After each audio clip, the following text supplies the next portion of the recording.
Continuamos leyendo el libro Joseph Beuys de Heiner Stackelhaus, en este caso una traducción de Joan Godó Costa, traducción publicada en Parsifal Ediciones en Barcelona en 1990. Estamos leyendo el capítulo número 13, en este caso que lleva por título Las instalaciones. A instalaciones, en este título, el autor lo pone entre comillas, es algo que, veníamos viendo también desde el capítulo anterior, en el que el autor titula al capítulo como las acciones y a la palabra acciones la pone entre comillas. Hemos estado en el capítulo anterior adentrándonos dentro de este mundo de definición para ciertos obrares de la vida y del arte de Joseph Beuys, en el que hemos estado viendo que de acuerdo a distintas épocas y a distintos momentos dentro de ese obrar, se pudo ir entendiendo de diferentes maneras lo que Beuys hacía. En esta época, cuando se publica esta biografía, el año 1987, ¿no? La publicación original, un año después de la muerte de Joseph Beuys. Esta biografía aparece en un momento en que, todavía era un poco difícil entender todo lo que Beuys había hecho como una obra en términos de obrar. Si bien Beuys habló claramente acerca del obrar de artistas, si bien él se refería de esta manera, y aquí lo vemos claramente dicho en la traducción, ¿no? O sea, el autor habla constantemente del obrar de Joseph Beuys. Si bien todo esto fue así, en el arte fue muy difícil comprender, hasta diría yo que casi una década después de la muerte de Joseph Beuys, realmente esto como obrar, ¿no? En torno específicamente y en relación a la definición arte. El obrar de artista no era por sí mismo una definición arte, y mucho menos era en ello, digamos, estaba la posibilidad de la existencia del arte como obra de arte, ¿no? Como objeto de arte dicho en el más amplio sentido de la palabra, ¿no? Desde la idea hasta ciertas cosas hechas, ¿no? Por los artistas en torno, digamos, a cosas físicas, a objetos físicos. Beuys trabajó en un límite de todo esto, siempre, como lo venimos diciendo además, a partir en todo momento de lo que el autor nos está indicando. Beuys trabajó con una manera de hacer, ¿no? Que, fue muy poco definible en torno al objeto de arte más tradicional o dentro de los cánones y de cierta estandarización, ¿no? En la definición del arte. Siempre fue muy difícil de encasillar, fue muy difícil de poder encontrar en Beuys el objeto de arte, y eso fue difícil durante toda la vida de Beuys, durante todo el proceso creativo y el proceso de producción de Beuys, siempre fue muy difícil. Ni siquiera cuando hablamos de pintura, y aquí lo hemos visto, ¿no? En esta biografía, el autor lo dice claramente, ¿no? Ni cuando hablamos de pintura o de dibujos en la obra de Beuys, estamos realmente definiendo en torno a esas categorías académicas. Siempre está desbordado, como Beuys lo hacía, ¿no? Siempre Beuys pasaba los límites y actuaba, trabajaba, obraba, procedía, incluso diría yo que formulaba desde el otro lado del límite, ¿no? No solamente que lo pasaba, sino que además todo lo que hacía lo hacía una vez haber traspasado los límites. Por supuesto que en el caso de la escultura se hace aún mucho más complejo, dado que Beuys tuvo una formación en torno a la escultura, pero a una escultura que, si bien la denominación la conocemos recién a partir de sus estudios y de sus definiciones, es una escultura social, ¿no?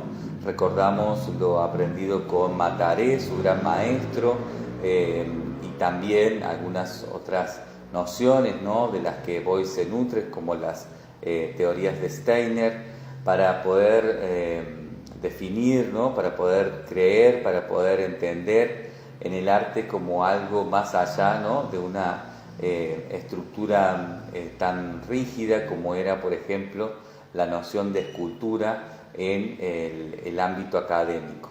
Todos estos maestros, estas influencias de Beuys, ven en la escultura la posibilidad de entender el arte en sí, y a partir de eso ven que la escultura se abre hacia otros ámbitos, se abre desde ese núcleo académico histórico hacia otras posibilidades que están dadas en lo social, efectivamente y concretamente en lo social. Es Beuys quien termina definiendo esto, ¿no?, de alguna manera para la historia del arte de un modo mucho más concreto, sobre todo para la historia internacional, ¿no?, para la historia del arte internacional. Es Beuys quien define finalmente esto, ¿no?, de la escultura social, y en eso, ¿no?, en su formación, escultura era sinónimo de arte, ¿no?, era tal vez el sinónimo más claro en torno a la definición arte. El arte era, en este caso, ¿no?, cuando Beuys empieza a estudiar una disciplina que se dividía en tres partes, en una especie de podio, ¿no?, que se lo disputaban entre, específicamente, el primer y el segundo puesto, siempre entre la pintura y la escultura, y de acuerdo a la región, por ejemplo, europea, en este caso para el contexto de Beuys, en algunos casos la pintura era la principal de las artes, en otro caso era la escultura. Para el caso de Beuys, para toda su región, para su región de influencia, además en torno a todo lo que Beuys vivió, ¿no?, como una posibilidad de nutrirse, de aprender, y bueno, de alguna manera de formarse, de muchas maneras de formarse, la escultura era el arte, ¿no? La escultura era aquello que ocupaba el primer lugar, el podio en el arte, ¿no?, era la mayor de las artes, y en este caso, bueno, era además un sinónimo directo, ¿no? Cuando se hablaba de escultura se hablaba directamente de arte, como en otras zonas, ¿no?, de Europa, cuando se hablaba de pintura se hablaba de arte. Beuys entiende esto, aprende esto, y si bien lo deconstruye muy rápidamente, siempre va a seguir manejándose bajo esa noción. Él lo explica, ¿no?, en algunos casos en torno a la necesidad de comunicarse con el gran público que seguía entendiendo, según su visión, al arte en torno a estas definiciones, ¿no?, el arte como sinónimo de la pintura o de la escultura. Por ello, él siguió hablando de escultura, ¿no?, siguió refiriéndose a la escultura, aunque él entendía claramente que el arte no se devenía, digamos, ¿no?, en una especie de sinónimo a esta categorización que finalmente es la escultura, dentro de esa posición, ¿no?, en torno a esa posibilidad del arte como algo que puede existir reflejada en algún sinónimo, ¿no?, reflejado en algún sinónimo. Beuys, en este sentido, bueno, ve a la escultura como algo que él va a ir abriendo hacia una noción de la plástica, ¿no? La plástica como una noción de acción, como una noción de eso blando que puede moldearse, que puede de alguna manera ser redefinido, ser redireccionado. A esto, bueno, lo hemos visto en capítulos anteriores, ¿no?, cuando Beuys habla específicamente, y cuando el autor aquí, Stackelhaus, desarrolla no específicamente esta diferenciación que Beuys entendía en torno a a la enseñanza de la escultura, ¿no? A la enseñanza de la escultura como algo dado de una manera dura, ¿no? De una manera estética, y a la escultura como algo dado de una manera blanda, de una manera más relativa en él a la ética, pero más específicamente a la moral, ¿no? A una intención de construir, ¿no? Y de asumir una responsabilidad de construir el mundo de una mejor manera para que los seres humanos tuviesen en ese momento una mejor vida. En el capítulo anterior vimos, ¿no? Que muchas de estas instancias, ¿no? De obrar en Beuys, que vienen de ahí, vienen de esta noción de la escultura expandida, de la escultura ampliada, se han definido como acciones, ¿no? Como acciones en torno específicamente a una categoría en el arte que para esta época, ¿no? Finales de los años 80, era tal vez el ámbito teórico donde mejor cabía lo que Beuys había venido haciendo, ¿no? Para algunas de estas cosas que Beuys hacía en torno a su obrar, ¿no? De estas experiencias que Beuys iba construyendo, constituyendo, experienciando, etc. Algunas entonces de estas cosas que Beuys hacía, permítanme ese término, ¿no? Esto de cosas, estas vivencias, ¿no? Estas experiencias, algunas de ellas, bueno, llevaron el rótulo, ¿no? En el capítulo anterior de acciones, un rótulo, una palabra, ¿no? Las acciones, en donde acciones siempre está entre comillas, porque, bueno, refiere, ¿no? Entonces a esa categorización referida, a esa categorización que está directamente ligada a lo que ya se entendía como accionismo o arte de acción, ¿no? No tanto todavía a la noción de performance, pero también, por supuesto, en algunos casos podemos hablar, ¿no? De que ya en ese momento algunas de estas cosas, de estas experiencias de Joseph Beuys dentro de su obrar como artista, dentro del arte, se entendían ya también como performance. No obstante, el autor de esta biografía se dedicó a explicarnos, a comentarnos, a describir algunas de estas experiencias de Beuys en torno a la idea de acciones. Esto queda claro entonces, está dado, ¿no? En torno a esta definición dentro del arte, donde para esta categoría las acciones, el arte de acción, el accionismo, incluso en algunos casos la performance, era lo más eficiente, ¿no? Meter ahí estas experiencias de Beuys.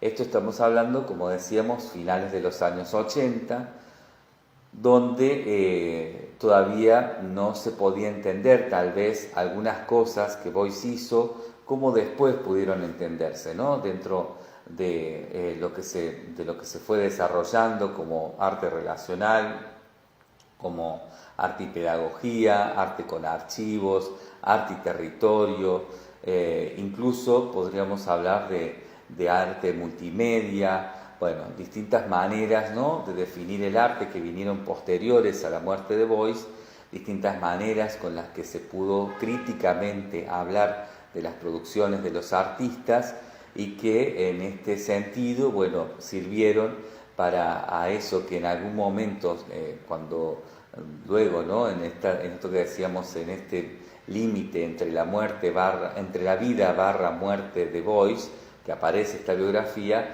solo se podía entender eso como acciones o dentro del arte de acción, del arte del accionismo o incluso, insisto, algunas cosas ya como performance. De la misma manera, algunas otras cosas, ¿no? Algunas otras experiencias relativas a la obra, al obrar de Joseph Beuys, tampoco entraban, ¿no?, dentro de estas categorías tradicionales y en ello tampoco, por lo menos aquí el autor pudo hacerlas entrar, no pudo definirlas dentro de este capítulo que llamó las acciones, ¿no? Fueron otros tipos de experiencias que también estaban por fuera de los cánones, estaban por fuera de lo que se entendía como pintura, como escultura, como dibujo, como grabado, como fotografía, como incluso podría decirse como montajes, ¿no? Estas eran otras experiencias que no tenían muy fácilmente un lugar, ¿no?, para ser determinadas, porque por lo general estaban muy entrecruzadas disciplinalmente, ¿no? Había un poco de todo esto dentro de estas experiencias de Beuys, ¿no? Había un poco de pintura, un poco de escultura tradicional académica, había un poco de acción, había un poco de teatro, había un poco de performance, había distintos tipos, ¿no?, de entrecruzamientos disciplinales, vamos a decir así, o entrecruzamientos de categorías dentro de la disciplina, ¿no?, que no entraban en esto tampoco de las acciones, ¿no?, porque por lo general trabajaban plásticamente de otra manera, y entonces el autor aquí nos las va a contar dentro de algo que llama las instalaciones, ¿no?, donde instalaciones, insisto, está escrito siempre entre comillas, y es específicamente, ¿no?, algo que busca justamente tratar de categorizar dentro de lo que el arte en ese momento era y dentro de lo que el arte en ese momento permitía, dentro de lo que el arte en ese momento como disciplina, ¿no?, específicamente además como una disciplina crítica, estaba posibilitando para nombrar algunas cuestiones como estas, ¿no?, estas experiencias de Joseph Beuys. Vamos entonces a empezar a leer este capítulo, ¿no?, capítulo número 13 de este libro de Stackelhaus, que entonces lleva por título Las instalaciones. Iremos aclarando, ¿no?, ampliando en el momento que sea necesario justamente todo esto, pero siempre tengamos en cuenta todo lo que hemos hablado en el capítulo anterior, ¿no?, sobre todo en la tercera parte de nuestra lectura, en la que pudimos ver, ¿no?, todo esto que se devenía ya, ¿no?, de una especie de muy difícil encasillamiento de ciertas experiencias boycianas, de ciertas experiencias de obrar de Joseph Beuys dentro de las acciones, dentro del accionismo o dentro del arte de acción, ¿no? Lo último que vimos fue lo último que nos contó, ¿no?, el autor de esta biografía en el capítulo anterior. Se refirió específicamente a este obrar de Joseph Beuys, un obrar colectivo liderado por él, que llevó por título Los 7000 robles. En este caso, una obra que se definió para realizarse en 5 años en el marco de las documentas de Kassel y para ser instalada de algún modo, ¿no?, para ser hecha, para ser producida justamente en la ciudad de Kassel y en algunos otros lugares donde de una manera casi por error fueron a parar parte de estos 7000 robles, ¿no? La idea básicamente era plantar 7000 robles en torno específicamente a una noción de reforestación, pero también a una noción pragmática, ¿no?, en el uso de la idea, robles con basalto, ¿no?, robles acompañados de una piedra de basalto que se montaron, ¿no?, se plantaron, se montaron, se dieron conjuntamente, ¿no?, esta dupla roble-basalto en el territorio, digamos, la geografía de la ciudad de Kassel, aproximadamente en 6100 puntos, ¿no? O sea, ahí aproximadamente, nos dice el autor, ¿no?, nos vamos a referir a los datos que el autor nos da, aproximadamente en 6.100 puntos se plantó un roble y se estableció, digamos, una relación con una piedra de basalto que está puesta a su lado, ¿no? Esto, bueno, también veíamos que no es tan así, ¿no? Pero ya lo vamos a ver en próximos libros. Vamos a ver cuál realmente es esta cifra y qué pasó realmente con esto, ¿no? El autor nos cuenta aquí en esta biografía que la idea de Boyce era trabajar esta plantación e implantación durante, ¿no?, los 5 años que iban desde la documenta 7 hasta la documenta 8. En esos 5 años debían plantarse estos 7.000 robles e implantarse estas piedras de basalto en la ciudad de Kassel. Un año antes, ¿no?, de que se abriera la documenta 7, la documenta 8, perdón, que era el momento en el que se debía plantar el último roble, ¿no? El primer roble de este proyecto se planta cuando se inaugura la documenta 7 y el último roble, el roble número 7.000, se debía plantar cuando se inaugurara la documenta 8. Un año antes de la inauguración de la documenta 8 se dio el fallecimiento de Joseph Boyce, aproximadamente un año antes, y en este sentido, bueno, lo que sucedió fue que Boyce, bueno, no pudo terminar, digamos, ¿no?, este proyecto que llevaba su firma, aunque era un proyecto colectivo, no lo pudo terminar y lo terminaron sus seguidores, las personas que estaban trabajando con él en este proyecto, y fue su hijo Wenzel junto con su madre Eva Boyce quienes plantaron el último, ¿no?, es supuestamente el roble número 7.000 en la inauguración de la documenta 8, tal cual Boyce lo había querido, ¿no? Es decir, se dio la culminación del proyecto exitosamente en términos de lo que la documenta legitimó, ¿no? Se habían plantado en estos 5 años, tal cual se había hecho el proyecto, los 7.000 robles, y se habían implantado estos 7.000 piedras de basalto. Esto, ¿no?, que está en el capítulo anterior, detalles más, detalles menos, ¿no?, contado, o que nos ha contado el autor, nos ha explicado, nos ha narrado, nos ha dado detalles acerca de esta plantación, de este proyecto, de esta implantación de Joseph Boyce, de este proyecto colectivo liderado por Boyce. Ya es muy difícil hacerlo entrar o de alguna forma que pueda caber, ¿no?, en lo que hoy entendemos como acciones, en lo que hoy entendemos como acción de artista, incluso a nivel de la historia, ¿no?, o sea, a nivel del accionismo o por ejemplo, ¿no?, de lo que podríamos ver en general en las historias del arte, se nombra como acciones para esa época, ¿no?, principios y mediados aproximadamente, vamos a decirlo así, de los años 1980, ¿no?, de la década de 1980.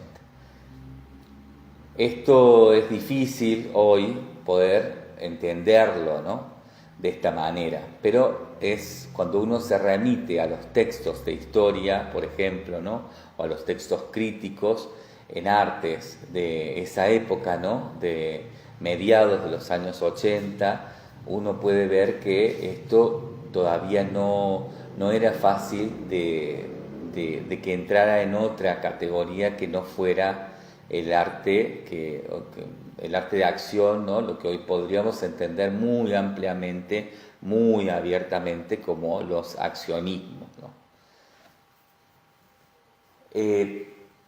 En ese sentido, bueno, tanto la documenta 7 como la documenta 8, en su catálogo oficial, digamos, en los catálogos de estas exposiciones internacionales de arte, hablan un poco, ¿no?, acerca de esto y se extienden bastante, incluso la documenta 7 a partir de la voz de Boyce, se extienden bastante sobre el proyecto, ¿no? Y van categorizando de distintas formas sin que finalmente, más allá de que se nombre o no como acción, esto devenga, de una manera literal en términos de acción, ¿no?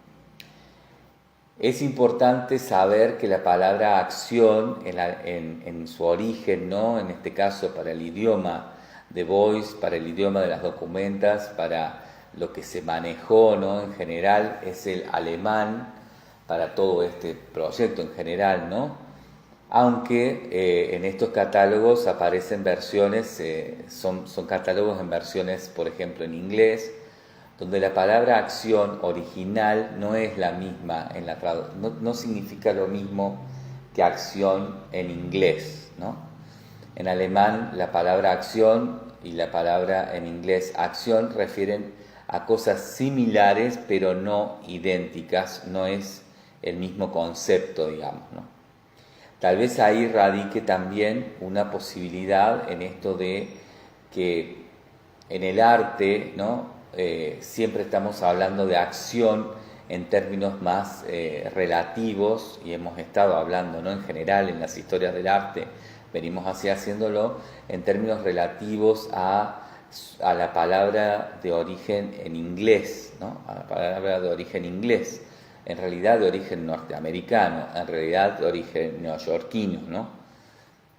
A esa palabra que refiere a acción. En el juego de las traducciones, incluso en el juego de vocabulario de Voice, ¿no? Quien hablaba un inglés bastante fluido, pero que no obstante no tenía una extensa, podríamos decir, cantidad de vocabulario, ¿no? Y que creo que muchas veces buscó, ¿no? Se nota en el catálogo de la Documenta 7, específicamente se nota cómo busca expandir ese término que en inglés es acción y que traduce literalmente la palabra acción en alemán, pero que él entiende claramente el término histórico, ¿no? Como históricamente en el arte se usa la palabra acción, de venir, insisto, del inglés neoyorquino, del inglés de la crítica de arte neoyorquina. La palabra acción no le terminaba de cerrar a Voice, ¿no? En este sentido es que entonces aquel proyecto está a medio definir en esa instancia, ¿no? O sea, tal vez en términos del origen del proyecto, ¿no? Pensado y establecido colectivamente, ¿no? En idioma alemán, tal vez la palabra realmente es acción, ¿no? Tal vez la palabra realmente es acción.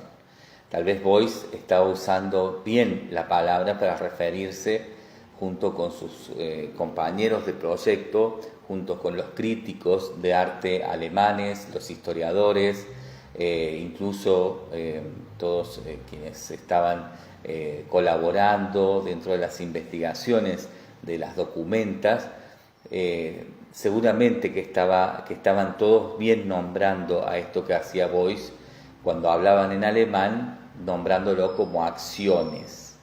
Ahora, no necesariamente eso sucede así cuando pasamos a la palabra históricamente usada, ¿no? Como un término normalizado, como categoría incluso, ¿no? Dentro del arte que entendemos como arte internacional y al cual rige, ¿no? En general, para esa época por lo menos, el idioma inglés, la cultura norteamericana y específicamente la crítica neoyorquina. Vamos entonces de ese mismo modo también a tomar la palabra instalaciones, ¿no?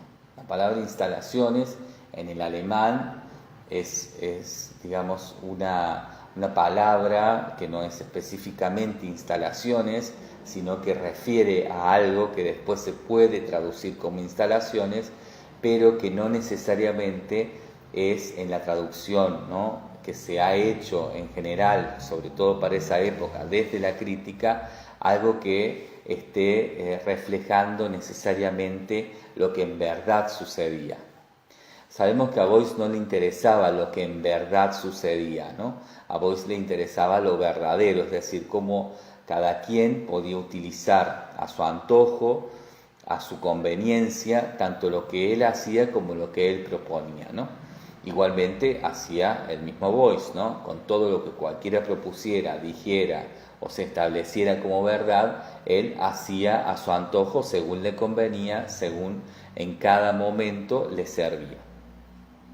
Por lo tanto, no hay problema, ¿no? Lo hemos dicho también en el capítulo anterior, no significa, como en otros artistas sí podría significar, un problema todo este tipo de errancias en las traducciones, en las implicancias de un término en alemán y después en inglés norteamericano, neoyorquino, de la crítica de arte, ¿no?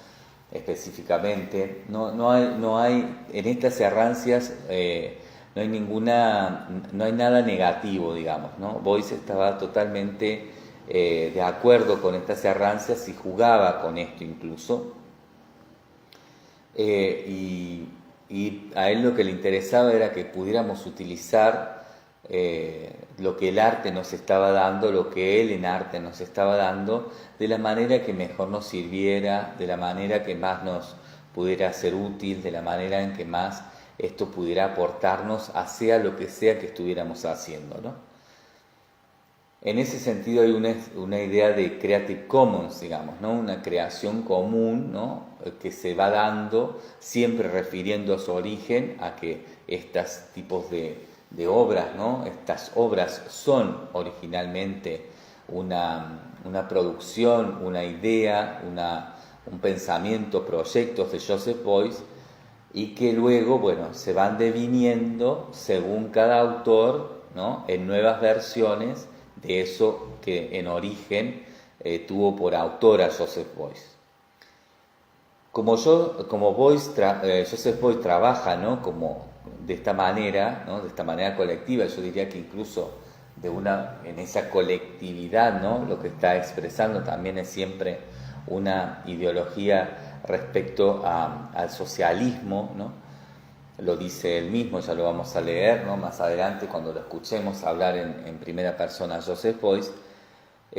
Siempre, ¿no? Esta creación común también se refiere un poco a eso, es decir, nada es de propiedad privada, ¿no? Nada es de un solo individuo, sino que todo está compartido y todo está creándose y recreándose según la comunidad lo necesita, ¿no?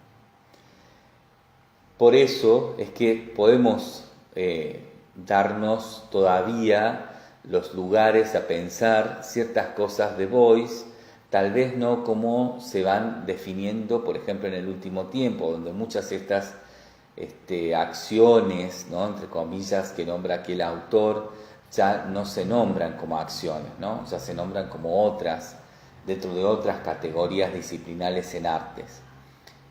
Estas acciones de Joseph Beuys se nombran hoy de otras maneras, ¿no? La gran mayoría. Igualmente todo esto que vamos a leer en este capítulo como instalaciones. Nos podemos dar, decía, la posibilidad de, no obstante, entenderlo como a nosotros más nos convenga, más nos sirva y más, en ese sentido, nos sea herramientas para aportar para el bien de la comunidad, ¿no? Si nosotros con estas experiencias de Beuys necesitamos hablar de acciones o de instalaciones de manera histórica, ¿no? O sea, de un accionismo o de un instalacionismo, para poder a partir de eso llegar a algún entendimiento, hacer algún aporte cultural o aportar de alguna otra manera al bienestar de la sociedad, pues está bien hacerlo, digamos, ¿no? O sea, dentro de la teoría, de la idea, de la doctrina boyciana, esto no solamente que es posible, sino que es lo que Beuys justamente quería que sucediera, ¿no? Tanto con su obrar como con sus ideas, con su pensamiento, con su teoría, etc. Vamos entonces a leer este capítulo dentro del marco de todo esto, ¿no? Insisto, vamos a ir seguramente deteniéndonos a medida que vayamos necesitando ampliar. Vamos a hacer esta lectura también, este capítulo lo vamos a leer también en 3 partes, para que podamos profundizar, ahondar y que, bueno, estos audios, ¿no?, de estas lecturas no se hagan tan extensos, como si lo hiciéramos, ¿no?, a esta lectura en un solo audio, como si la hiciéramos en un solo audio. Comenzamos entonces la lectura, en este caso, capítulo, como decíamos, número 13, las instalaciones. Comienza el autor con algo que dijo Boyce una vez, ¿no?, y que lo cita entre comillas, ¿no?, o sea, cita a Boyce diciendo: "A todo lo llamo yo dibujo", dijo Boyce una vez. Su estudio lo consideraba más bien como un laboratorio en el que Boyce trabajaba en sus informes de investigación. El dibujar lo consideraba como la base de su labor artística en el sentido del concepto ampliado del arte. Mediante el dibujo, Joseph Beuys, y a esto lo declaró una y otra vez, adquirió precisamente claridad acerca de su trabajo social. Siempre dibujó, incluso en los periodos de su intenso compromiso político, ¿no? Un periodo en el que, bueno, no tenía mucho tiempo para nada más que dedicarse a esta especie de proselitismo constante, sostenido, ¿no?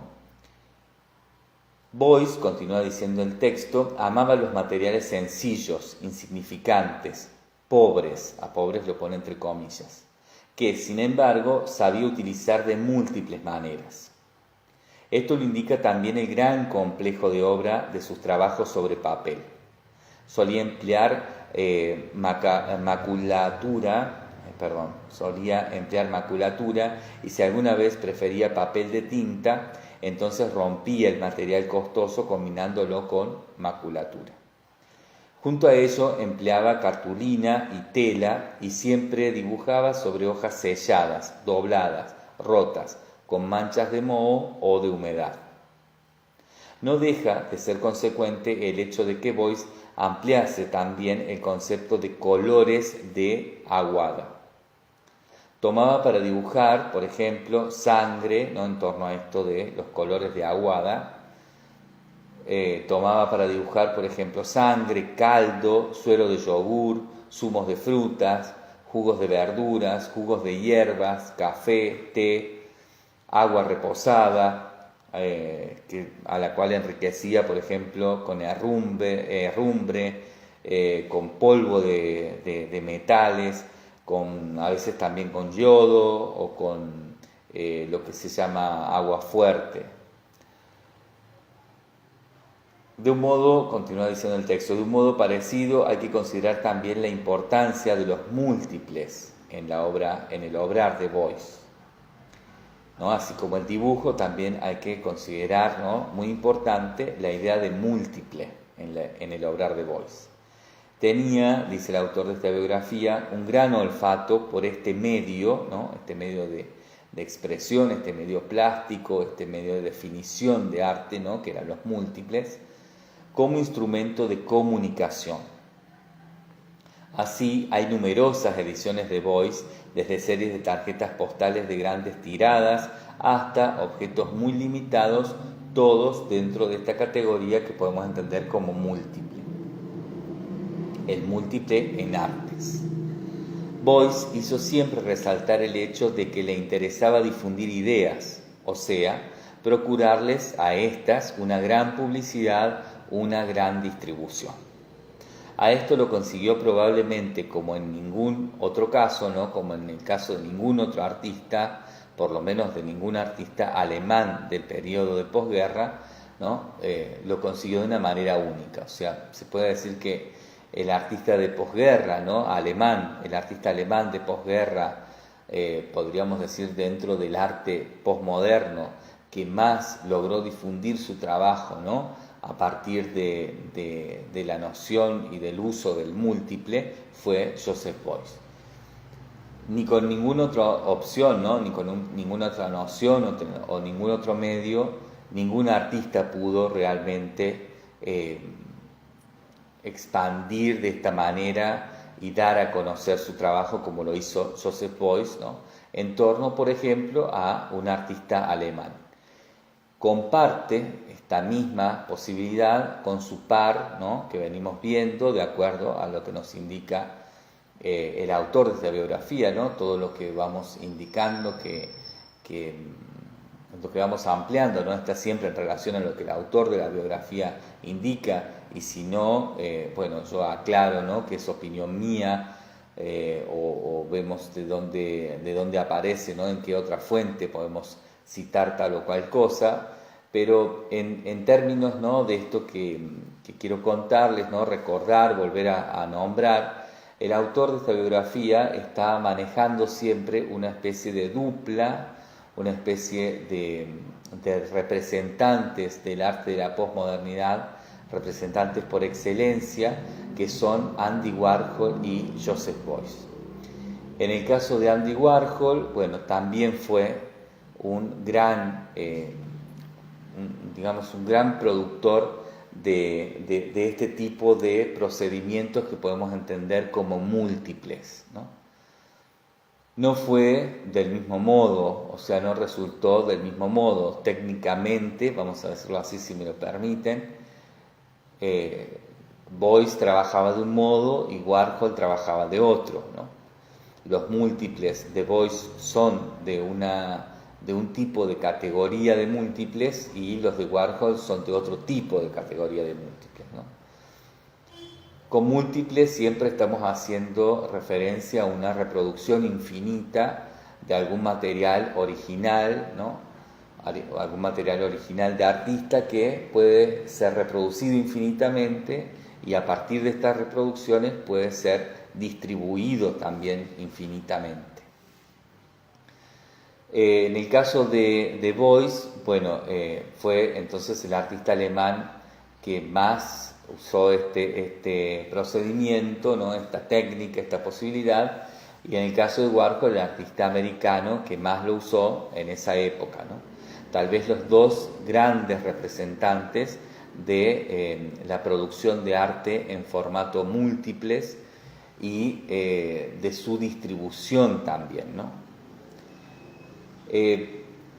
En esto, bueno, importante volver a aclararlo, volver a decirlo, volver a poner este paralelo, porque, bueno, volvemos a entender que la figura de Beuys, si bien era algo muy significativo para el arte internacional en términos de siempre, ¿no? Un gran innovador, bueno, no estaba inventando nada particularmente, ¿no?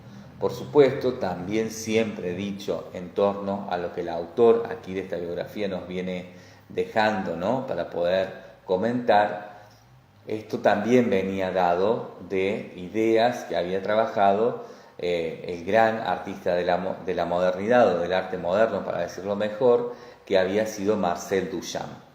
Marcel Duchamp también había trabajado con la idea de múltiple, con una idea de múltiple muy diferente, ¿no? Tanto a la idea que tenía Warhol o Beuys en cada caso, ¿no? De la idea de múltiple, con una noción disciplinal de múltiple muy diferente a la de Warhol y muy diferente a la de Beuys, pero era Duchamp quien había empezado y quien había establecido el múltiple en artes para la época, en este caso posmoderna, de un modo muy claro, muy efectivo y además muy legítimo, ¿no?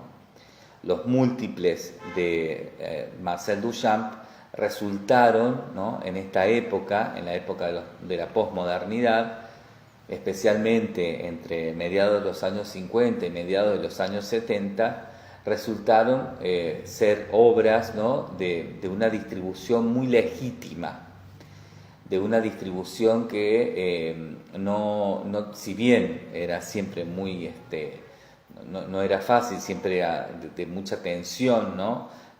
Para la definición, sobre todo en la gran pregunta de si eso era arte o no, bueno, logró tener una gran legitimación y logró asentar el terreno para que tanto Warhol como Beuys pudieran luego trabajar muy sencillamente y con muchas más facilidades a la hora de establecer sus múltiples en la noción de obra de arte, ¿no? En la noción postmoderna de obra de arte. Continúa diciendo el autor de esta biografía. Existen ejemplos muy significativos de cómo puede influir Beuys en otro medio. Así, por ejemplo, el lavatorio de pies de la acción Celtic Mass o Celtic Cruz de Basilea en 1971, ¿no? De la cual hemos escuchado, ¿no? Hemos podido escuchar, hemos podido leer lo que el autor de esta biografía nos contó en detalles, ¿no? Más o menos profundo en el capítulo anterior. En esta acción, ¿no? Celtic Mass o Celtic Cruz de Basilea en 1971, Beuys se encuentra una continuación en lo que después fue el múltiple que se llamó para el lavatorio de pies de 1977, es decir, 6 años después. Se trata, en este caso, de unos recipientes esmaltados de RDA a los que Beuys añadió una frase, digamos, ¿no? A modo de ready-made activado, que decía Furs Fußwaschung. Esto significa para lavar pies, o sea, un recipiente al que Beuys le agrega un texto que dice para lavar pies, un recipiente industrial, digamos, ¿no? Un recipiente que no lo fabricaba él, sino que lo adquiría ya fabricado, a esto a modo de ready-made duchampiano, ¿no? A modo de ready-made activado, lo titula, ¿no? Para lavar pies y lo firma. O sea, todos estos, ¿no? Estos objetos aparecen con esta frase y con su firma. Continúa diciendo el texto aquí de la biografía, ¿no? De esta biografía, dice: La Onispumpe am Arbeitsplatz, ¿no? Lo estoy leyendo como se escribe, ¿no? Onispumpe am Arbeitsplatz, que significa bomba de miel en el lugar de trabajo. Aportación de Beuys a la Documenta 6 de 1977 en Kassel, ¿no? Esto continúa diciendo el autor, sigue viviendo en el objeto múltiple que lleva por título Gib mir Honig, en este caso que significa dame miel. Es un múltiple de 1979, ¿no? O sea, la Documenta fue en el 77 y este múltiple aparece en 1979 y que es un cubo de hojalata con miel. Continúa diciendo el autor, el teléfono de tierra, ¿no? Esta obra que se llama Teléfono de Tierra de 1973 se relaciona con el objeto del mismo nombre también, por ejemplo, de 1977. Es decir, un múltiple, ¿no? Que aparece, en este caso, 5 años después, acerca de esta obra de 1973 llamada El teléfono de tierra. Continúa diciendo el texto, entre los múltiples originarios figura como una especie de incunable aquella sencilla cajita de madera que en 1968 llegó al mercado por 8 marcos, valía eso, 8 marcos, y a partir de entonces se ha vendido por algunos miles de marcos, ¿no? Beuys trazó una línea con lápiz y encima escribió la palabra intuición y nada más. Algo que parece tan simple es en realidad una muestra de filosofía boysiana, el reconocimiento de que la intuición es una forma superior de ratio. La caja, pues, solo está vacía para aquel que no da ningún valor a la intuición y acepta con agrado las recetas estereotipadas. Pero Beuys no suministra recetas, también aquí de manera inimitable da un fuerte empujón de energía a la propia creatividad. Bien, esto vale aclarar, ¿no? Que aquí vamos viendo cómo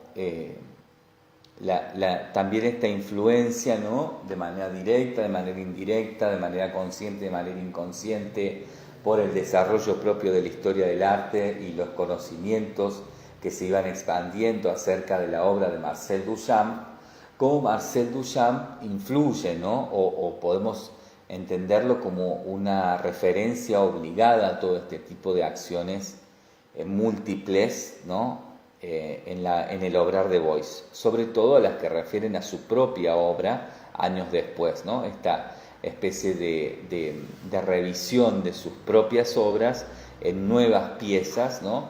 Que de un original realiza una serie de originales múltiples que se distribuyen, que se venden, que se reparten de una manera muy masiva, ¿no? Excepto algunos casos como estas pequeñas cajas, ¿no? Que son un poco más artesanales, entre comillas, el resto son todas cuestiones múltiples, muy referidas a ciertas nociones que Marcel Duchamp tuvo, pero que no logró desarrollar muy expandidamente, ¿no? En muy pocos casos Duchamp logró realmente múltiples de producción infinita, ¿no? La gran mayoría fueron proyectos, fueron maquetas, fueron incluso múltiples maquetados a mano, como el caso de la Boîte en Valise, pero nunca, digamos, llegaron a desarrollarse, excepto en algunos casos, ¿no? Como puede ser la reproducción de la caja verde, nunca llegaron a desarrollarse de manera múltiple, literalmente, ¿no? Tanto Warhol como Beuys llevan esa expresión de posibilidad a la realidad, ¿no?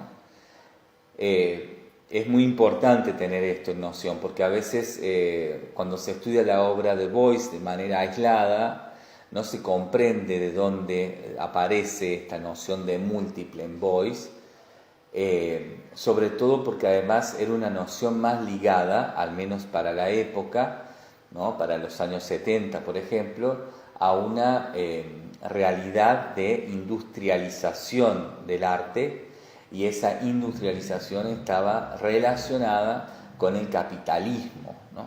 Con una especie de fordismo en artes, ¿no? Una producción seriada o ilimitada, ¿no? de piezas que no estaban acordes de alguna manera a ciertos principios que hacían al socialismo, ¿no? Donde se reivindicaba todavía en esa época, ¿no? De una manera en lo común, ¿no? Tal vez no ya en las teorías más sofisticadas o más intelectuales herméticas, ¿no? Más cerradas dentro de grupos intelectuales más cerrados.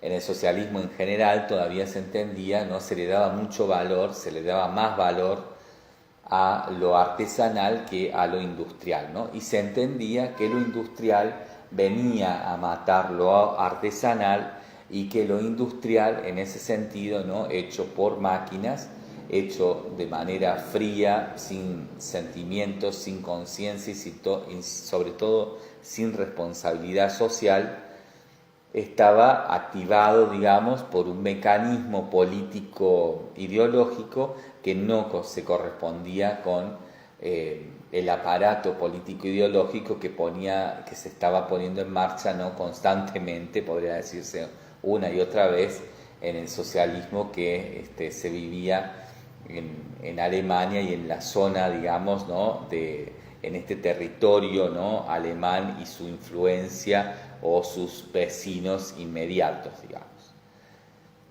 Para el arte no específicamente, esto estamos hablando siempre de arte, ¿no? Más allá de lo que pasaría seguramente del mismo modo en muchas otras áreas de la cultura.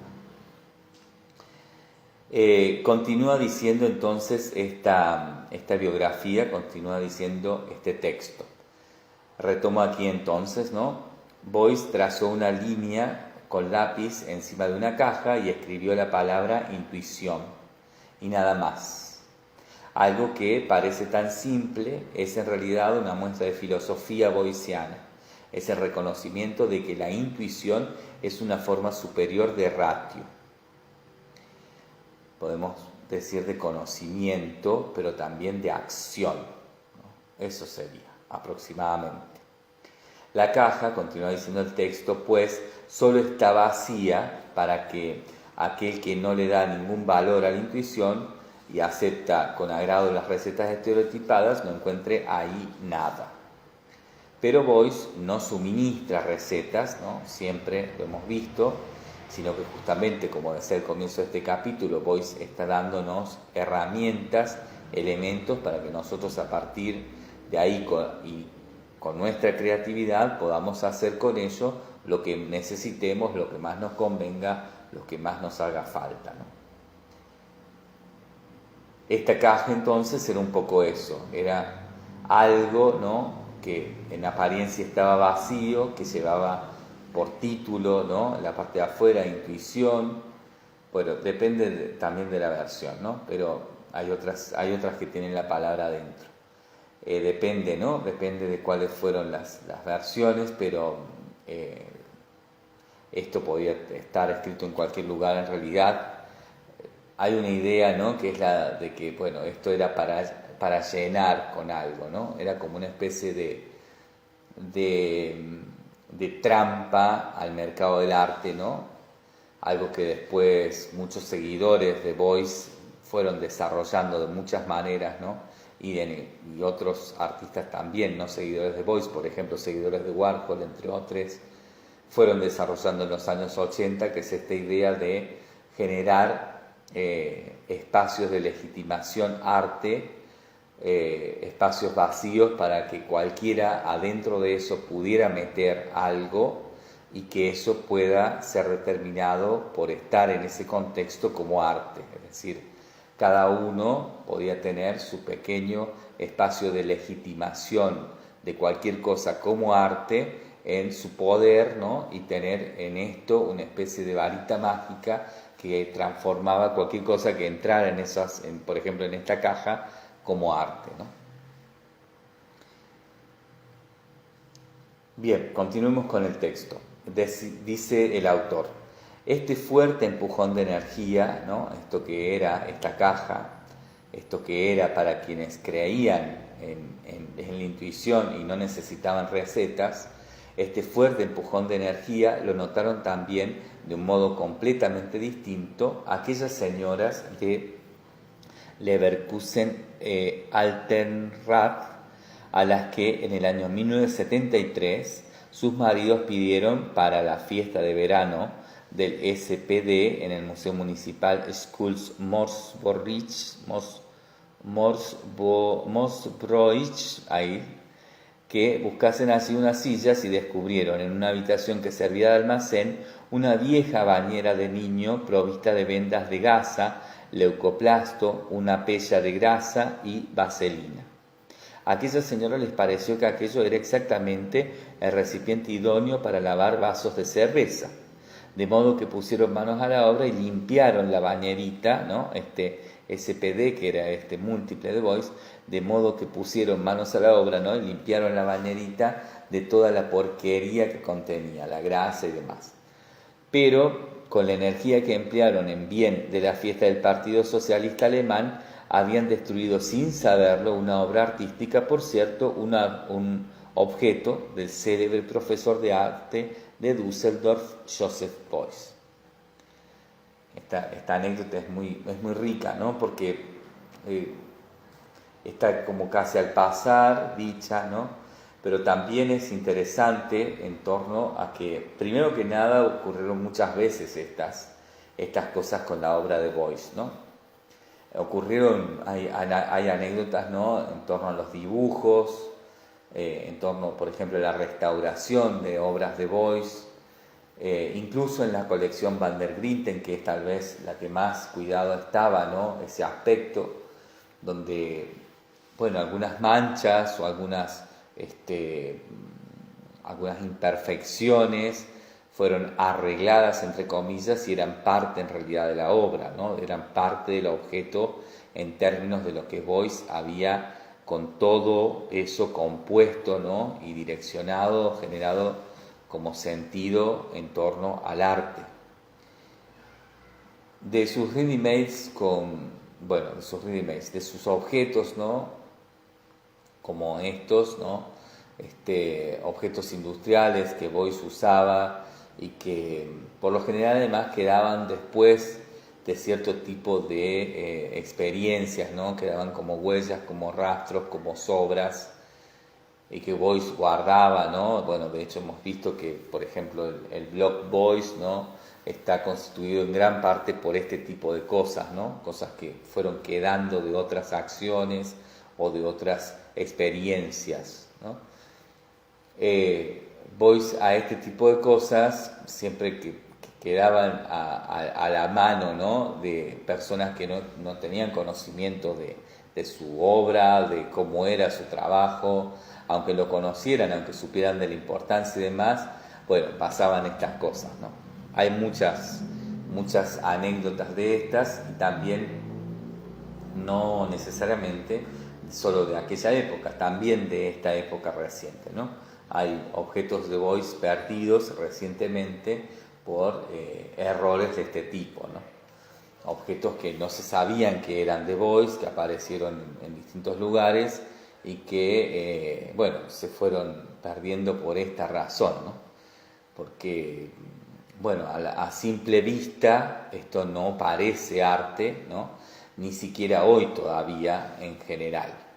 O sea, luego de haber pasado muchos años, no muchas décadas, el arte en lo general sigue sin poder comprender cuando se topa con, por ejemplo, un fuentón con grasa, trozos de telas y demás. Lo común en general aquí, diría yo que me animaría a decir en cualquier lugar del mundo, no tiene una visión amplia para poder siquiera dudar de si eso se trata de algo, ¿no? Relativo al arte o es realmente, como dice aquí el traductor, ¿no? un recipiente lleno de porquería, digamos. Eso, lleva a que cuando aparecen, ¿no? Obras de Beuys en algunos lugares que aparecen por casualidad, digamos, porque alguien guardó algo de alguna acción, algo que se tiró, algo que apareció por alguna razón, digamos, ¿no? Fuera de un contexto disciplinal más estricto, ¿no? Por lo general, eso se pierde. Después nos enteramos por el devenir de ciertas cuestiones que tal vez se trataba de una obra de Beuys o se asevera, ¿no? Que se trataba de obras de Beuys que se encuentran muy afectadas, por lo general se encuentran en lo que había quedado, ¿no?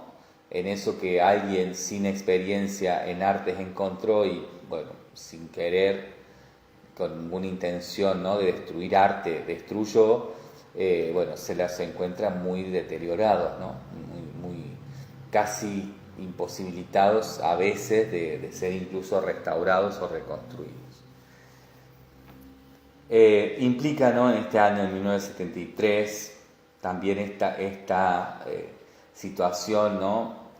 De que el Partido Socialista, si bien le daba mucha importancia a Beuys, y Beuys trabajaba, como hemos visto, de una manera muy activa dentro del partido y tenía, ¿no? una relación, había una relación disciplinar, pero sobre todo era una relación definida por lo político, ideológico y por el trabajo, por la acción, ¿no? Por esto que en alemán, en la palabra acción está referida para esa época específicamente también al socialismo, ¿no?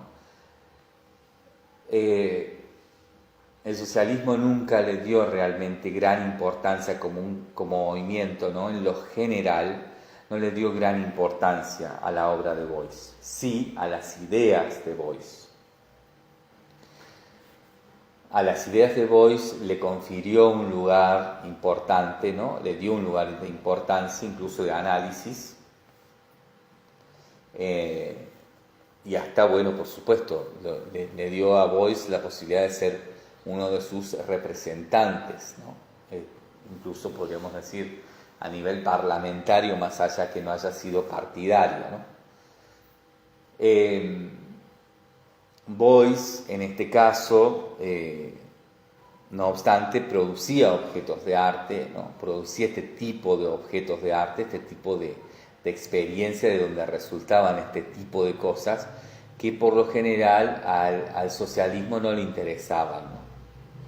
De hecho, cuando esto se legitimaba por la compra de coleccionistas o por la exposición internacional o por el interés de la crítica neoyorquina, ¿no? Por ejemplo, el socialismo, ¿no? Como movimiento político en general veía con malos ojos esto, ¿no?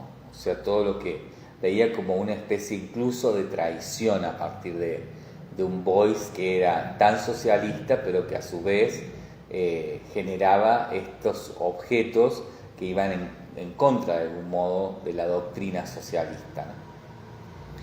Igualmente, bueno, todo esto ya lo hemos visto, es algo que ya viene desarrollándose en los capítulos anteriores y que refiere a que Beuys, bueno, siempre estuvo en esta tensión para todo, ¿no? No solamente con el socialismo, la producción de arte, de objetos de arte, de ideas en artes, de ideas como objetos de arte, sino que estuvo en tensión siempre con todo, digamos, ¿no? Beuys nunca dejaba de ser, dentro de cualquier lugar donde estaba, dentro de cualquier movimiento que participaba, dentro de cualquier organización de la que formaba parte, digamos, nunca dejaba de ser el bicho raro, nunca dejaba de ser un excéntrico y nunca dejaba de ser un hombre problema, ¿no?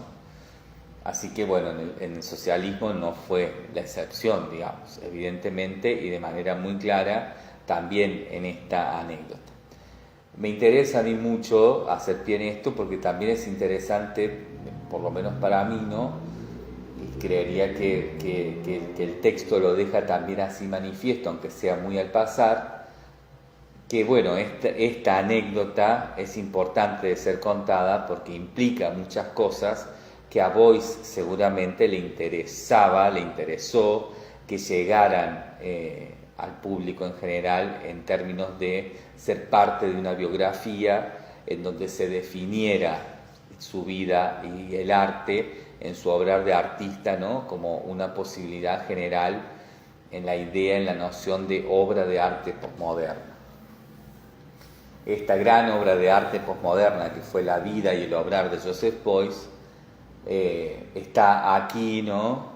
Experienciada en esta anécdota de una manera muy particular que evidentemente a Beuys le fue muy en verdad claro para poder contarnos y dejarnos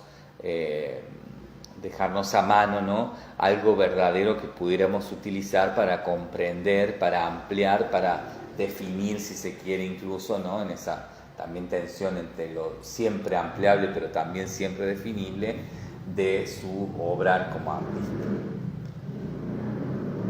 Continúa diciendo el texto aquí del autor, ¿no? En esta biografía, dice: a principios de la década de los años 60, Beuys había identificado esta bañera infantil como aquella en la que, siendo un bebé, a él lo había bañado su madre, de modo que resolvió escenificar una pieza de su propia biografía y lo hizo a su radical manera, aludiendo a ello con vendas de gasa y esparadrapo, aludiéndonos al hecho de la separación del cuerpo materno mediante el corte del cordón umbilical y con vaselina a los cuidados indispensables del lactante Joseph Beuys.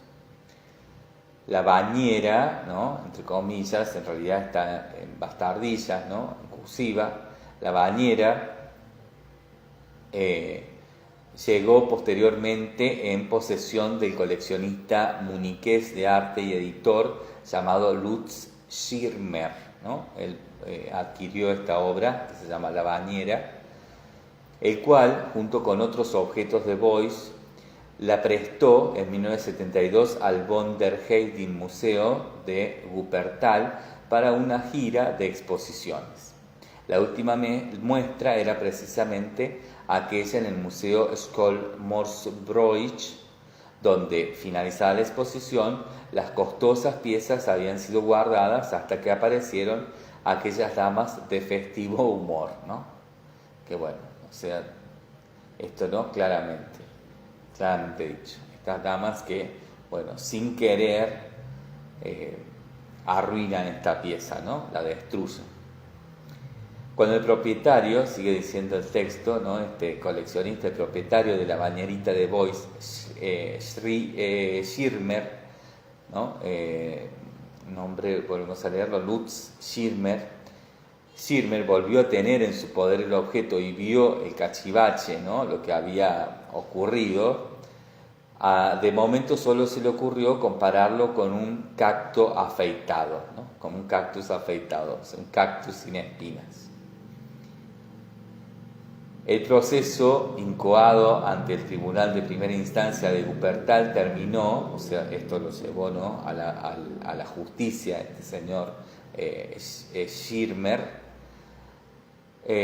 terminó tras algunas peripecias y con la intervención de peritos, entre ellos el galerista de Düsseldorf, a ver, vamos a leer la palabra, Düsseldorfiense, el galerista düsseldorfiense de Beuys, ¿no? Que era Alfred Schmeler, terminó este pleito legal con el resultado de que al propietario se lo indemnizara con 80.000 marcos, ¿no? Un dinero realmente considerable.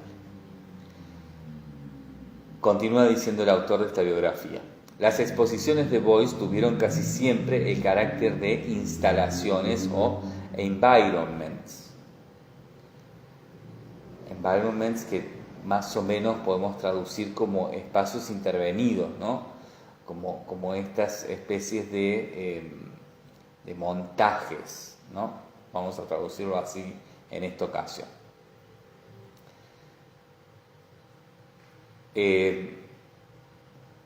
Continúa diciendo el texto. Esto ya, quería decir, me quedé ahí porque quería decir en realidad que instalaciones o environments, no la palabra instalaciones y la palabra environments están ambas puestas aquí por el autor entre comillas. Retomo entonces, vuelvo a leer. Las exposiciones de Beuys tuvieron casi siempre el carácter de instalaciones o environments. Esto ya se observa en el germen de las primeras exposiciones que fueron organizados por los hermanos Van der Grinten en la Galería Paterna, ¿no?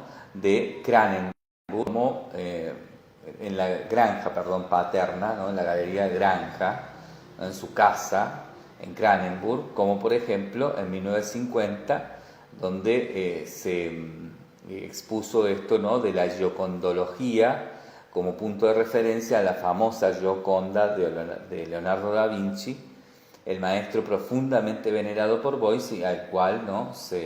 Él se comparaba con Leonardo, ¿no?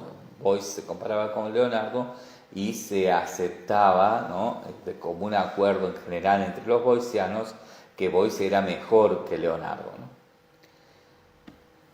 Además, los dibujos, hilografías y trabajos plásticos de 1953, también en Cranenburg, especialmente la Fluxus Staleusstellung de 1963, ¿no? Allí también se expusieron este tipo de cuestiones, ¿no? Ahí empieza todo esto de las instalaciones y los environments, ¿no? En una reseña se dijo entonces, ¿no? En ese momento, con bello énfasis, y cita aquí la reseña: los trabajos de Fluxus de Joseph Beuys se caracterizan porque saben combinar en perfecta síntesis una apariencia de refinamiento ascético con lo diametralmente opuesto, con la naturaleza más cruda y ordinaria de las cosas. Conjurador extrañamiento de lo conocido, reveladora selección de lo exiguo, asociativa combinación de lo diletante, han hecho que aquí se originasen objetos que por primera vez, en vez de la hermosa apariencia, ofrecen en este caso una aureola fascinante de un nuevo ser, de una nueva realidad, de un nuevo arte. Esta es la reseña, ¿no? No aclara aquí todavía al menos de quién lo escribe. Continúa diciendo el autor. Entre 1961 y 1967 se origina un gran objeto de estanterías, ¿no? Esto puesto entre comillas. Objeto de estanterías. 2 puntos. Barraque dul Odé, ¿no? Así es llamado. Una especie de obra alquimista, ¿no? Este objeto de estantería llamado Barraque dul Odé es una especie de obra alquimista. Continúa diciendo el texto. Los almacenes están atestados de cosas que el investigador Joseph Beuys fue reuniendo, ¿no? Estas estanterías que almacenan cosas, estos almacenes finalmente están atestados de cosas que Beuys ha ido reuniendo. Por ejemplo, linternas, baterías, botes de vidrios para conservar legumbres o frutas, trozos de fieltro, tuercas, herramientas, alambres, vasijas de todas clases, botellas, piedras, pinzas viejas de madera para tender la ropa, o sea, broches, un típico arsenal de arte boyciano, ¿no? Todo esto que había en estas estanterías. Barroque significa estantería, dul es absurdo y ode quiere decir yermo, ¿no? Barraque, no barroque, perdón.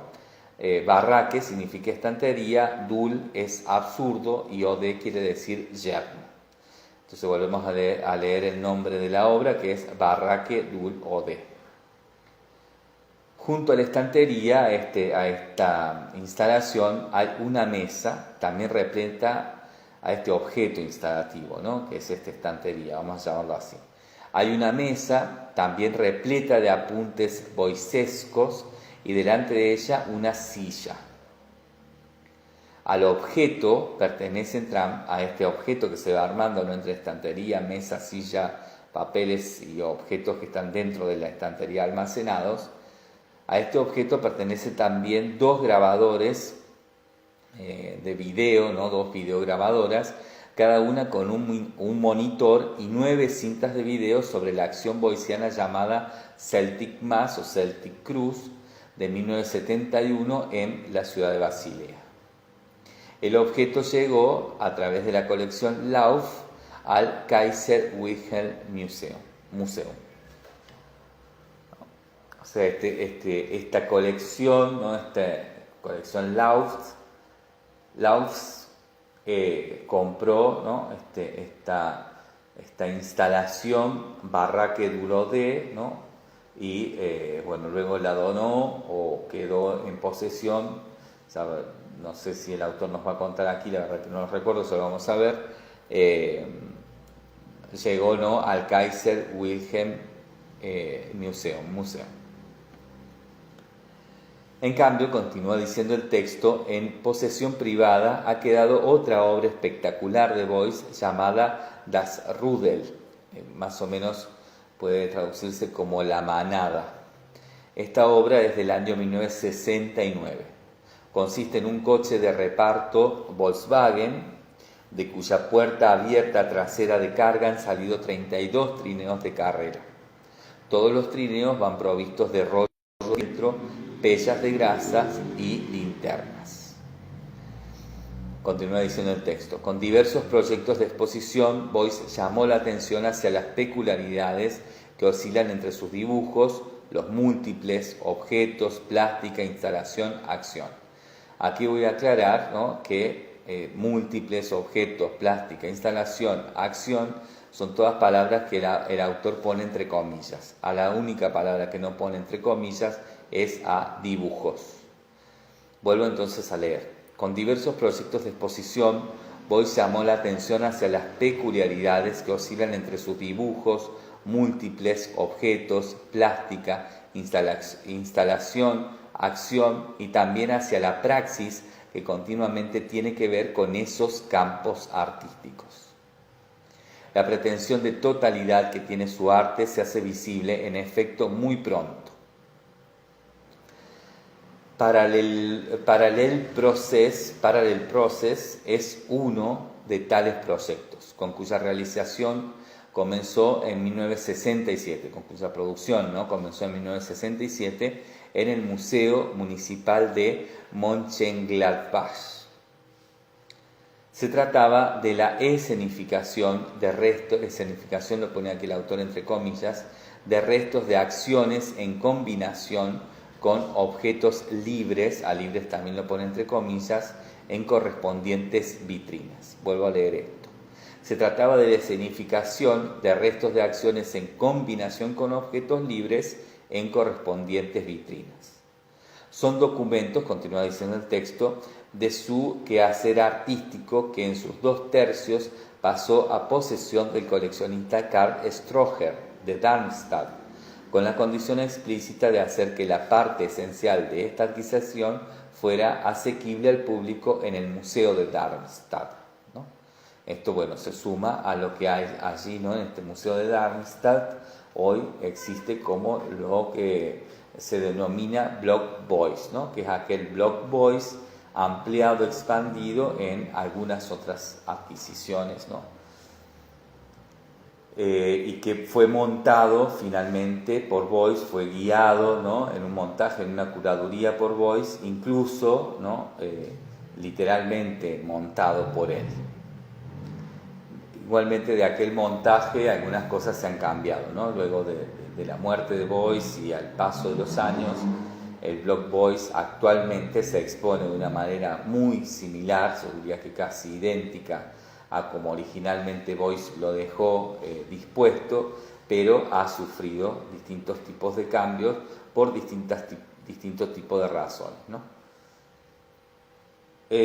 Continúa diciendo el autor, Parallel Process se expone solo en 1968 y sin duda 7 veces en Anvers, en Eindhoven, en la Documenta 4, en Kassel y también en Düsseldorf como exposición, también en Karlsruhe, en Stuttgart y nuevamente vuelve a exponerse en Düsseldorf como declaración en pro o en contra de determinados acontecimientos, por ejemplo, ¿no? Y esto sucede en la Academia Nacional de Bellas Artes de Düsseldorf con ocasión del voto de desconfianza de unos profesores contra su colega Beuys. O sea, en una ocasión, ¿no?, que ya también le ha contado el autor anteriormente, Beuys expone obra, ¿no?, para, nombrar, ¿no?, cierta complejidad de lo que hacía a su noción y a su noción de educación, específicamente su noción de pedagogía. Continúa diciendo el autor. Otra serie importante para Beuys es Fond, F-O-N-D, de la que entre 1966 y 1980 se realizan 6 piezas, desde el 66 al 80, 14 años. Fond 0 es un macizo bloque de hierro que es del año 1953.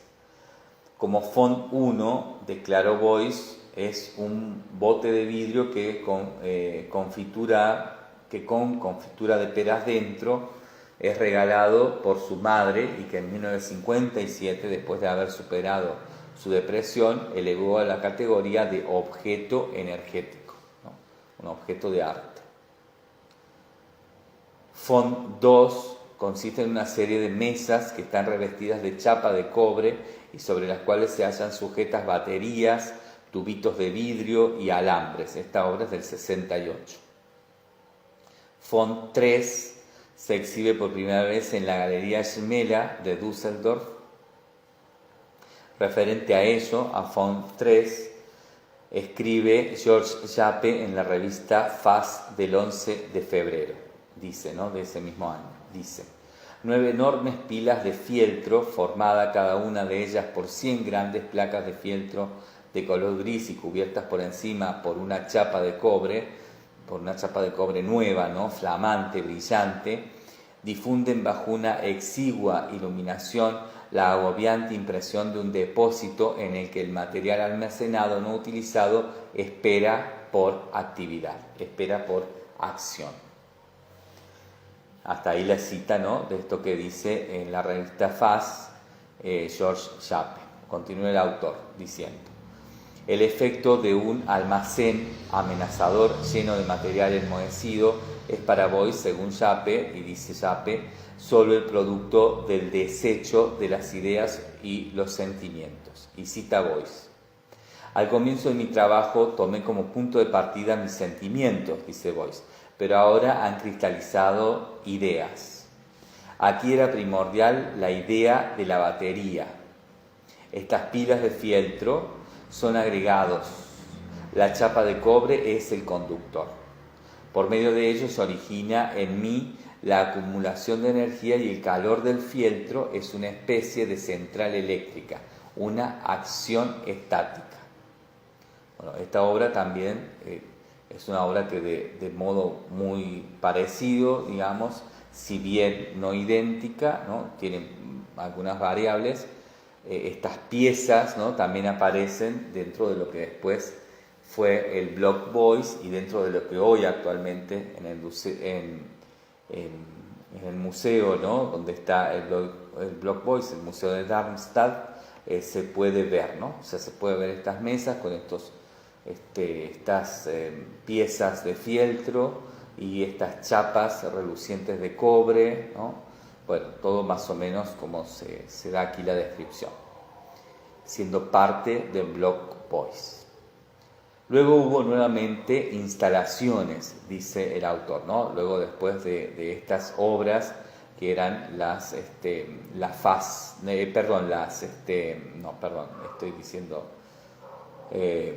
que eran, me perdí aquí con el texto.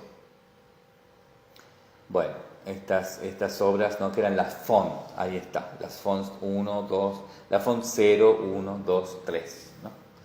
Luego de estas font, ¿no? Hubo nuevamente instalaciones de otras font en, por ejemplo, la Galería Esmela en 1976, después en 1979 en la 15avos en la en la 15 Bienal de San Paulo.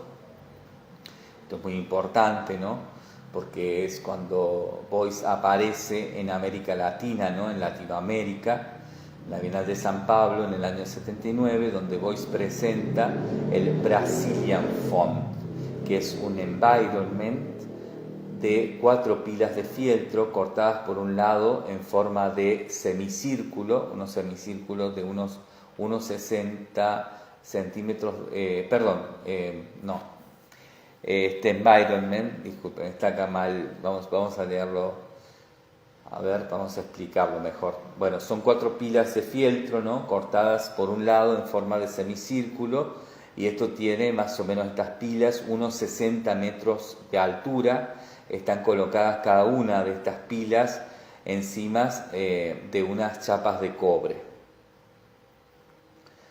4 enormes cerraduras, dice el autor.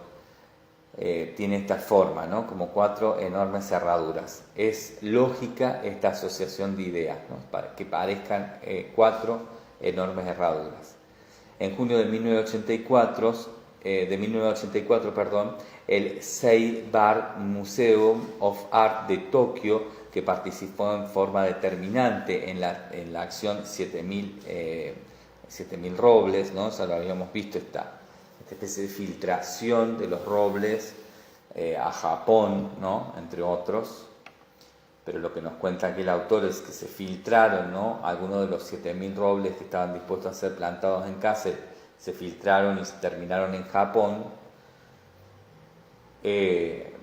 Retomo entonces a partir de esa aclaración, dice: en junio de 1984 el Seibar Museum of Art de Tokio, que participó en forma determinante en la acción 7000 robles, 7000 encinas de Kassel, inauguró una exposición que fue costeada por la vasta colección Ulbricht, una colección de obras de Boyce de Düsseldorf, y en cuyo centro se hallaba un environment de estos environment fonts de pilas de fieltro y chapas de cobre también, ¿no? O sea, estos fonts finalmente se devienen en estas pilas de fieltro con chapas de cobre que también se exponen, ¿no? Además en estas locaciones alemanas en Latinoamérica en la Bienal de San Pablo y en Tokio, ¿no? En el Seiberg Museum. Continúa diciendo el autor de esta biografía: en la exposición Von hier aus, que más o menos se puede traducir como a partir de aquí, en septiembre del mismo año, ¿no? En este caso del año 84, Beuys estuvo representado con esta pieza, las Fonds, así como con la instalación vamos a leerlo como se escribe, Wirtschaftssuerte, que más o menos, ¿no?, se puede traducir como valores económicos. Entonces, en esta exposición, ¿no?, Beuys participa con la instalación Valores Económicos. Esto último, esta instalación es otro estante, otra estantería de provisiones escasamente abastecidas, o sea, una estantería bastante vacía con algunas provisiones de víveres procedentes del RDA, ¿no?, del Partido Comunista, tales como harina, margarina, cerveza embotellada, azúcar, café de Malta. RDA, dije Partido Comunista de esta versión, ¿no? Dije Partido Comunista y quise decir Partido Socialista, perdón, y no es el partido, sino que es este brazo de acción, ¿no? Perdón. Tales como lo que aparece, ¿no?, aquí en esta especie de estantería de provisiones semivacía, ¿no? Son algunos paquetes de harina, de margarina, cerveza embotellada, azúcar, café de Malta, guisantes, avena mondada, todo aquello adquirido en las tiendas estatales, ¿no? O sea, esta especie de brazo de acción del socialismo que tenía sus tiendas, ¿no?, de distribución en la comunidad de este tipo de provisiones indispensables, ¿no?, para la vida, digamos, ¿no? Una vez más, aquí la provocación boysiana, dice el autor, y nos comenta, ¿no?, 2 puntos. Una contraimagen, ¿no? Esto autocrítico también, ¿no? Ya hemos visto bien claramente a qué se refiere con contraimagen, pero también, ¿no?, esta idea, ¿no?, de una autocrítica de que es año 1984, ¿no?, de que todo socialismo finalmente estaba en decadencia y no había logrado sus objetivos, ¿no?, en torno específicamente a ayudar a la sociedad en sus necesidades básicas, a cubrir sus necesidades básicas. En las paredes, continúa diciendo el autor, ¿no?, de esta exposición, a esto se